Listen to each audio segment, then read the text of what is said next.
नमस्कार भक्तजनों, पुनः एक नई कहानी के साथ आपके समक्ष उपस्थित हूँ। आपका मेरे चैनल धर्म संचय में स्वागत है। अधिक चंचलता उचित नहीं है। हमेशा बिना सोचे विचारे कार्य करना दुख का भागी हो सकता है। इसलिए कभी भी बिना सोचे समझे किसी कार्य को नहीं करना चाहिए और अविवेकपूर्ण कार्य हमेशा दुख का कारण होता है। इसलिए विवेक का हमेशा प्रयोग करना चाहिए। प्राचीन काल की बात है। सूर्यवंश में सरयाती नाम के एक राजा थे। उनके नगर के समीप ही मानसरोवर के तुल्य एक सरोवर था। महर्षि भृगु का च्यवन नामक एक बड़ा ही तेजस्वी पुत्र था। वह इस सरोवर के तट पर तपस्या करने लगा। वह मुनि कुमार बहुत समय तक वृक्ष के समान निश्चल रहकर एक ही स्थान पर वीरासन में बैठा रहा। धीरे धीरे अधिक समय बीतने पर उसका शरीर तृण और लताओं से ढक गया। उस पर चींटियों ने अड्डा जमा लिया। ऋषि बॉबी के रूप में दिखाई देने लगे। वे चारों ओर से केवल मिट्टी का पिंड जान पड़ते थे। इस प्रकार बहुत काल व्यतीत होने बाद एक दिन राजा सरयाती इस सरोवर पर कीड़ा करने के लिए आए। उनकी 4 सहस्त्र सुंदर रानियां और एक सुंदर भ्रुकुटियों वाली कन्या थी। उसका नाम सुकन्या था।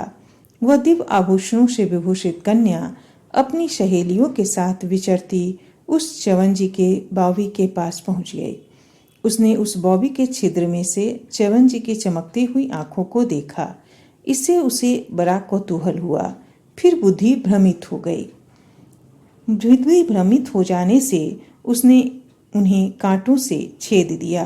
इस प्रकार आंखें फूट जाने से च्यवन मुनि को बड़ा क्रोध हुआ और उन्होंने सरयाती की सेना के मलमूत्र त्याग बंद कर दिए।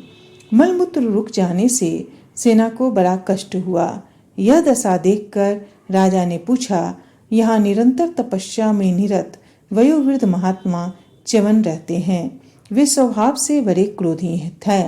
उनका जानकर अथवा बिना जाने किसने अपमान कर दिया है। जिससे भी ऐसा हुआ हो वह बिना विलंब किए तुरंत बता दे।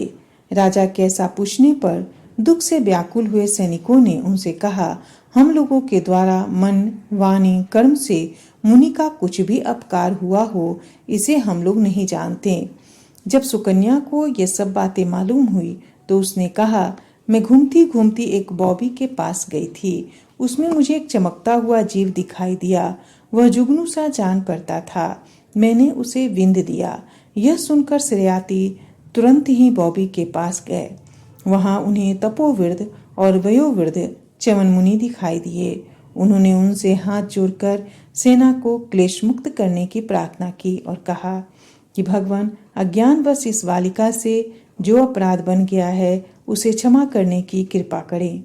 तब भृगुनंदन च्यवन ने राजा से कहा, इस गर्वीली छोकरी ने अपमान करने के लिए ही मेरी आंखें फोड़ी हैं। अब मैं इसे पत्नी रूप में पाकर ही क्षमा कर सकता हूँ। अंधा हो जाने के कारण मैं असहाय हो गया हूँ, अतः मेरी इसे ही सेवा करनी होगी। यह सुनकर राजा सरयाती ने बिना कोई विचार किए महात्मा च्यवन को अपनी कन्या दे दी। उस कन्या को पाकर च्यवन मुनि प्रसन्न हो गए और उनकी कृपा से क्लेश मुक्त हो राजा सेना के सहित अपने नगर में लौट आए। सती सुकन्या भी अपने तप और नियमों का पालन करती हुई प्रेम पूर्वक अपने तपस्वी पति की परिचर्या करने लगी। इस प्रकार अपनी चंचलता के कारण सुकन्या को वन में निवास करना पड़ा और वृद्ध ऋषि से विवाह करना पड़ा। अतः अधिक चंचलता और बिना विचारे किया गया अविवेकपूर्ण कार्य दुखदायी होता है। यह कहानी महाभारत के वन पर्व और श्रीमद् देवी भागवत कथा के 7वें स्कंद से लिया गया है। धन्यवाद दोस्तों। अगर कहानी पसंद आए तो कहानी को ज़्यादा से ज़्यादा